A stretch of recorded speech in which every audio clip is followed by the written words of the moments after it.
જ્યારે પાપ થતા બંધ થાય ને ત્યારે ઓલા અંદરના જે પીડ્યા હોય એ પાછા ઉગે. પણ પછીના જે વિચારો આવે, પાપ કરી લીધા મેં એટલા વિચારો આવે, શું કામના? એ શું કામના? કવિ કે સુકાના મોલ સૃષ્ટિના પછી વૃષ્ટિ થયાથી શું? ચોમાહાના 4 મહિના પૂરા થઈ જાય, આહો વયો જાય, કારતક વયો જાય, માગસર ને પોહ મહિનામાં અત્યારે વાવાઝોડું થાય અને ગમે એટલો વરસાદ પડે તો અત્યારે શું વાવણી થાય? શું કામના? સુકાણા મોલ સૃષ્ટિના પછી વૃષ્ટિ થયાથી શું? અને ગજબ ભૂમિદાન મહાદાન, જેટલા દાન બધા મહાદાન, તો પછી હવે અમારે કયું કરવું? વિચાર આવે આપણને, સ્વાભાવિક છે, બધા જ મહાન. પછી એક જ જવાબ આપું છું કે બધા પોતપોતાની રીતે મહાન જ છે, એમાં કોઈ હીણ નથી. પણ જે વસ્તુની જે વખતે જરૂર હોય અને ઈ વસ્તુ ઈ વખતે આપવામાં આવે, ઈ સૌથી મોટું દાન. સૌથી મોટા દાનની પરિભાષા ઈ છે.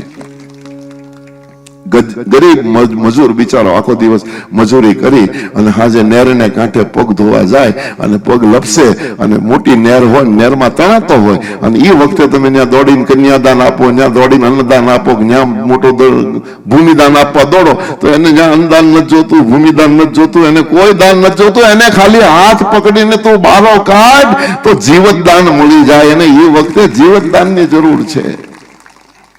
દરેક વસ્તુ એની સમય પ્રમાણે જ્યાં જે વસ્તુની જરૂર હોય ત્યારે તે વસ્તુ અપાય તો એ સૌથી મોટું દાન છે.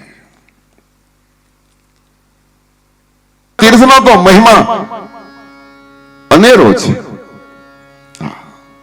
અન્ય ક્ષેત્રે કૃતમ પાપમ તીર્થ ક્ષેત્રે વિનશ્યતિ. અન્ય ક્ષેત્ર એટલે બીજી જગ્યાએ કરેલું પાપ તમે તીર્થમાં જઈ અને સ્નાન, ધ્યાન, પૂજા પાઠ કરો એટલે બધા પાપો બળીને ભસ્મ થઈ જાય. પણ તીર્થ ક્ષેત્રે કૃતમ પાપમ, તીર્થમાં જઈને જો તમે પાપ કરો તો વજ્રલેપો ભવિષ્યતિ.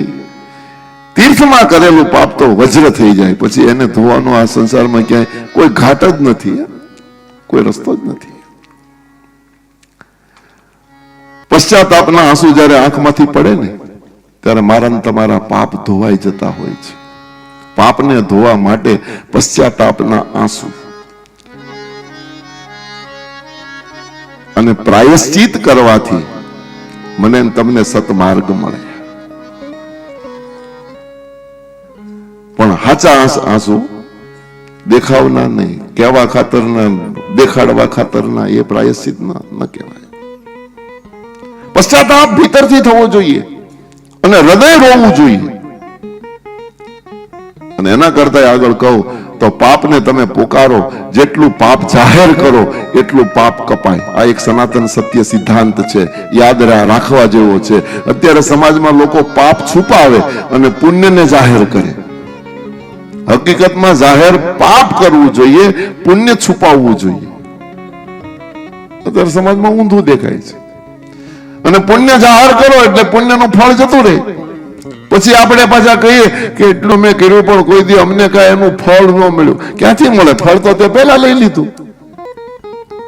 કીર્તિ નામનું જે ફળ, પ્રસિદ્ધિ નામનું જે ફળ, એ તરત તમે લઈ લીધું. અને અત્યારે તો લોકો આરસની તકતીઓમાં નામ લખીને મૂકે, આટલા આપ્યા, લખી દો.